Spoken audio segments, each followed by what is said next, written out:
আসসালামু আলাইকুম। চলুন আজকে না হয় দেখে নিই ডিম ব্লান্ডারের রেসিপি।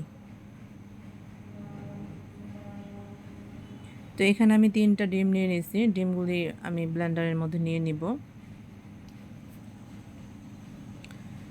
এখানে চিনি দিয়ে দিব 3 চামচ পরিমাণ। 2টা বিস্কিট দিয়ে দিব, যে কোনো বিস্কিট হলেই হবে। এখানে আমি ছানা কেটে নিয়েছিলাম, সেই ছানাটা দিয়ে দিলাম।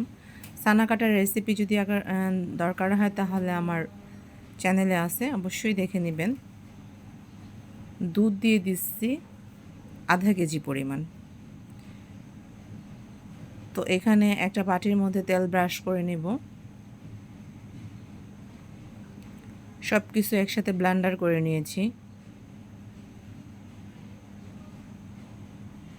বাটিটার মধ্যে এটা ঢেলে দিব। এখানে একটা কড়াইতে আমি পানিগুলো ফুটাই নিয়েছি। ফুটন্ত পানির উপরে বসাই দিব। এখন ভালো করে স্টিম করে নেব।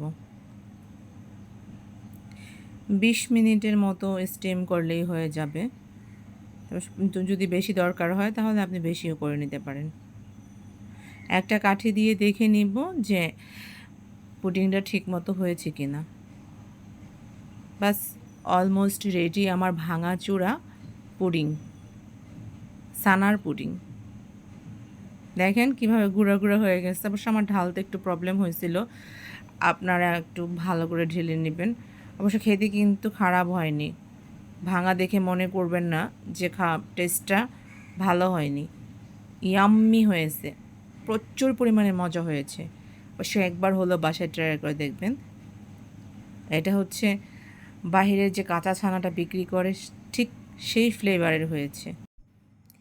আমার ভিডিও ভালো লাগলে আমাকে সাপোর্ট করুন, ইনশাআল্লাহ।